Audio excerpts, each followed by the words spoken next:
Regulation 2026 नया कानून बने और कल सुप्रीम कोर्ट में इसको लेकर सुनवाई होनी है। उससे पहले राजधानी पटना में वाम दल के जो कई संगठन हैं, चाहे वो RYA हो, आयसा हो, AISF हो, इसके साथ ही आज़ाद समाज पार्टी का जो संगठन है वो सड़क पर है। हमारे साथ संदीप सौरभ है, माले के विधायक है। संदीप जी, कल सुनवाई होनी है, फैसला हो सकता है कल आ जाए, उससे पहले सड़क पर उतरने की जरूरत क्यों पड़ रही है? सड़क पर उतर के हम लोग एक लोकतांत्रिक मांग कर रहे हैं। विश्वविद्यालयों के अंदर जातिगत भेदभाव, जातिगत उत्पीड़न का जो समस्या है, ये कोई विपक्ष का आंकड़ा नहीं है, ये UGC खुद कह रहा है। UGC ने संसदीय पैनल को लेटर लिख के कहा, UGC ने सुप्रीम कोर्ट को कहा कि 118% की वृद्धि हो गई है। तो एक ऐसा कैंपस जिसकी जिम्मेदारी थी समाज को परिवर्तन करने का, एक दलित जाए, एक बैकवर्ड जाए तो वो अपने समाज को बदल सके, यही तो जिम्मेदारी विश्वविद्यालयों की है। और उसी विश्वविद्यालय में अगर भेदभाव होगा, वहीं उसको एक्सक्लूड कर दिया जाएगा, बाहर निकाल दिया जाएगा, उसको आत्महत्या पे मजबूर कर दिया जाएगा, तो समाज परिवर्तन का जो उद्देश्य शिक्षा का है वो नहीं हो पाएगा। और समाज बदलने का एकमात्र रास्ता विश्वविद्यालय है। तो आप मानते हैं कि जब UGC रेगुलेशन पर चर्चा हो रही है तो दो भाग में लोग बटे हैं। एक तरफ सवर्ण स्टूडेंट्स जो हैं उनके पक्ष में लोग गोलबंदी कर रहे हैं, दूसरी तरफ दलित हो, महादलित हो, तो क्या कॉलेज कैंपस के अंदर सवर्ण जाति लोगों के साथ भेदभाव नहीं होता? देखिए, सवर्ण के साथ भेदभाव होता है, लेकिन जातिगत भेदभाव नहीं होता है। उनकी जातिगत श्रेष्ठता वाली है। मनुस्मृति के मुताबिक, ब्राह्मणवाद के मुताबिक वो ब्रह्मा के मुंह से पैदा हुए हैं।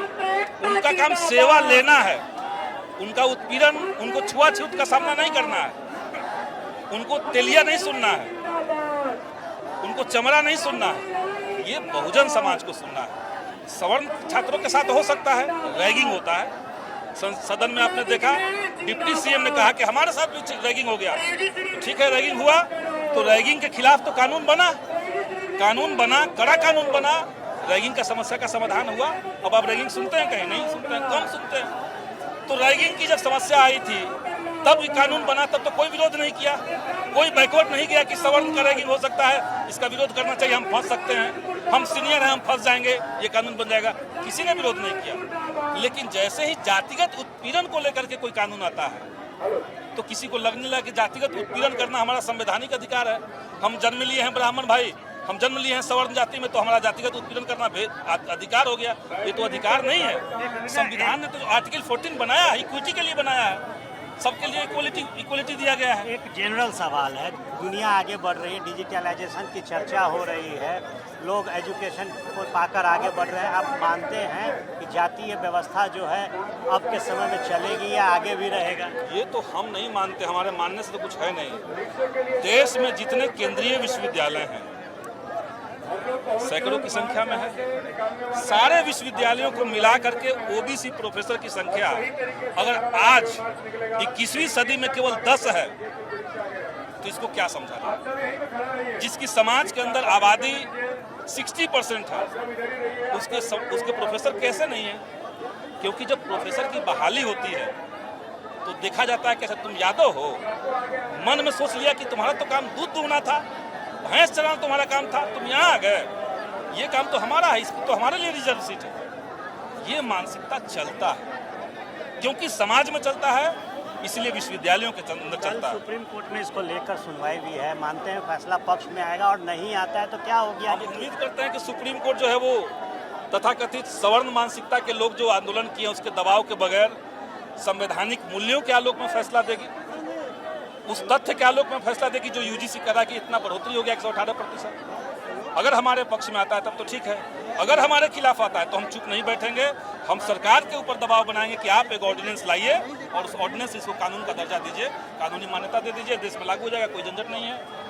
देखिए, हजारों की संख्या में जो लोग सड़क पर उतरे हैं, उनका मानना है कि जो UGC रेगुलेशन 2026 है ये कानून बनना चाहिए, और कल अगर सुप्रीम कोर्ट अपना फैसला सुनाती है तो उसे संविधान को ध्यान में रखकर बनाना चाहिए, और अगर ये कानून नहीं बनता है तो सरकार पर दबाव बनाएंगे कि सदन के अंदर ऑर्डिनेंस लाकर इसे पास किया जाए। कैमरा सहयोगी शैलेश सिंह के साथ आर्यन आनंद, ABP news, Patna.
UGC regulation को लेकर सड़क पर उतरे जो छात्र संगठन है वो अब बैरिकेड को तोड़कर गांधी मैदान से आगे बढ़ गए हैं। प्रशासन ने बैरिकेड करके इन प्रदर्शनकारियों को रोकने का जो इंतजाम था वो किया था, लेकिन अब जो प्रदर्शनकारी है वो बैरिकेड तोड़कर आगे बढ़ रहे हैं।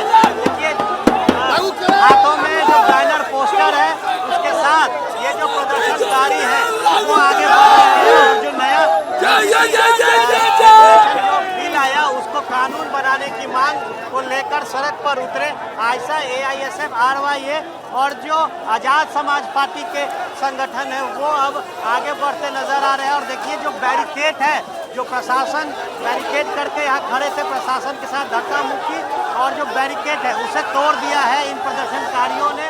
और अब इनका जो हुजूम है वो आगे बढ़ते हुए डाक बंगला चौराहा की तरफ कूच करता नजर आ रहा है। तो निश्चित तौर पर जो तैयारियां इन प्रदर्शनकारियों को रोकने के लिए प्रशासन ने की वो विफल नजर आ रही है। कई जो वामदल के पूर्व विधायक हैं वो इस आंदोलन में पहुंचे हैं, सीधे उनसे भी बात करेंगे और समझेंगे कि जब बैरिकेड किया गया तो इसे तोड़ने की ज़रूरत क्यों पड़ी और आगे क्यों बढ़ रहे हैं। बैरिकेड तोड़ने की ज़रूरत क्यों पड़ गई सर? अरे भाई जुआ लोग हैं, बहुत पहले भी जहाँ जहाँ ये लोग का संतोष हुआ है, कोई रोकना चाहा है तो जुआ रुकने वाला थोड़ा होता है। आगे और भी तैयारी की गई है, प्रशासन पूरा इंतजाम किया गया है। मतलब जुआ जहाँ तक संभव होगा लोग लड़ेंगे, ये बहुत बड़ा विषय है ना भाई।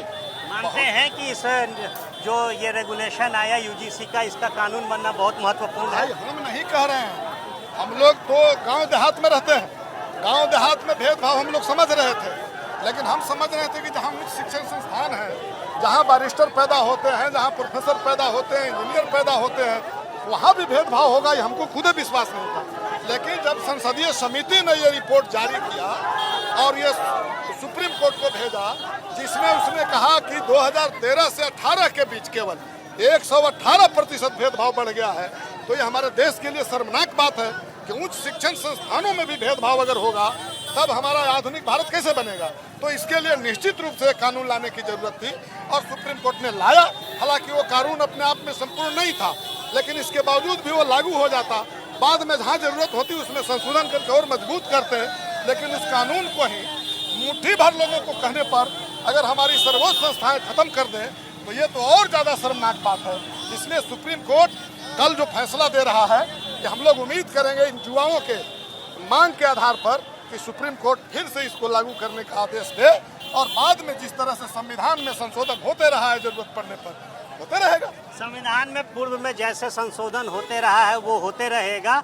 और अब जो बैरिकेड प्रशासन द्वारा की गई थी उस बैरिकेड को तोड़ते हुए जो वामदल के संगठन है, जो आज़ाद समाज पार्टी के संगठन है, वो तोड़कर आगे बढ़ गए हैं और मांग कि ये लड़ाई जारी रहेगी और फैसला कल सुप्रीम कोर्ट में आएगा तो सड़क पर उतरे इन छात्रों के हित में होगा। कैमरा सहयोगी शैलेश सिंह के साथ आर्यन आनंद, ABP न्यूज़, पटना।